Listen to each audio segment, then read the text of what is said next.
Hello dear class 10th, good morning. See, we have taken some of the chapters for reading, although I haven't gone through them with, so much in detail. So I would like to take those chapters up once again, and that too word for word.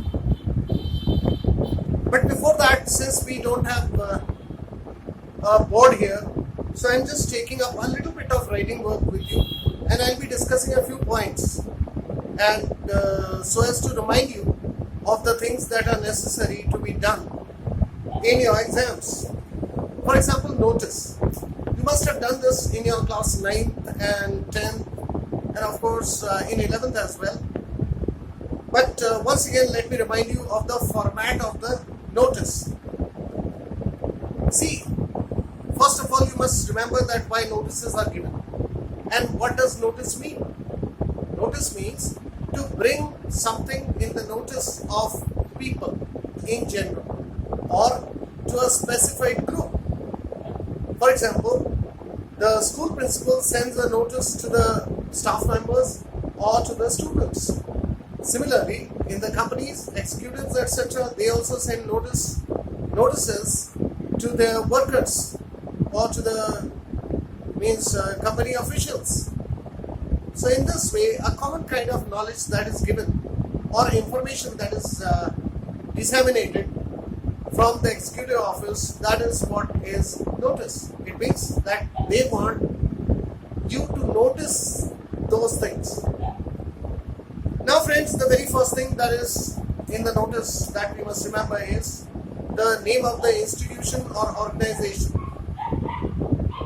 If it is a school, then of course the name of the school will be on top, because that is how you are recognized. Or a company sends a notice, then also of course either they have the badge of the company or the organization, and on that badge they write the notice. So first of all, on top you will be writing the name of the organization. In the middle you will be writing that, and just below that, after one line gap, you will be writing notice. More often than not, it is written in capital letters, because this is in a way the main heading. This is what tells you what is really happening. So notice is basically, most of the people write it in capital letters, although it doesn't make any difference. But you may also follow, because most of the people are traditional, and even the teachers. So when you write notice in the middle, means just below the name of the organization, after one line gap you will be writing this notice. When you write notice there, on the left side, just on the left hand corner, in the same line with notice, you will be writing the date. And of course some people write the time also, but that is not necessary. And thereafter, after one line gap again, you'll be writing the heading of whatever you are going to inform to them. A sort of heading, a sort of means we should capture the imagination of the people, or we should give them the direct idea as to what you are going to say. For example, if it is regarding the fee, so it must be mentioned there. The means a call for fee to the students, for example. Or it might be anything. It might be regarding the dramatic club activities. It might be regarding any other function that might be happening in the school or in the organization. So that should be the heading soon after you write notice, and it will again be in the middle. I hope you understand, because we have done it quite enough already. And then after one line gap, you will be writing the body of the notice. And more often than not, the language must be such that it should sound formal. And let me remind you how formal language is written. Formal language basically is written not in I or you. You must mostly avoid it. Although in the school notices it will do, because we want to show some kind of affinity towards the school. So we sometimes sometimes say our school or things like that. But actually speaking, if you go into the nitty-gritty of this notice, it must be used in third form. For example, all the students are hereby informed that they must deposit their fee within this month.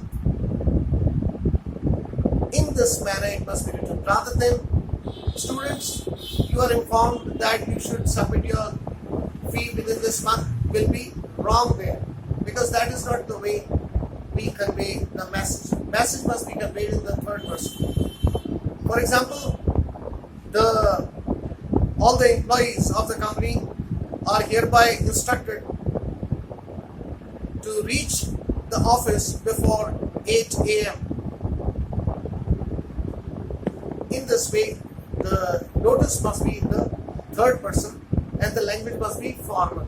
And another thing in making it formal is to write it in indirect speech. Let me give you an example and you'll understand it better. In one of the schools that I served in, the principal would write, "Mr. Negi, please contact me." Actually, that is not the way. This is a direct way, as if we are conversing. It's an informal message. If you want to make the same message informal, then it should be that Mr. Negi, means you are requested to visit the principal's office at such and such a time. And even my office will not be considered as formal, because that is an informal way to say that you must see me in my office. That is the way we or any other officer would instruct the person in person. But here you are not meeting a person in person. Instead, you are giving it in black and white. Black and white means in writing. And in formal writings, it is very much expected from you that you must write it that the person must meet the principal immediately. In this way it should appear there. So don't write me.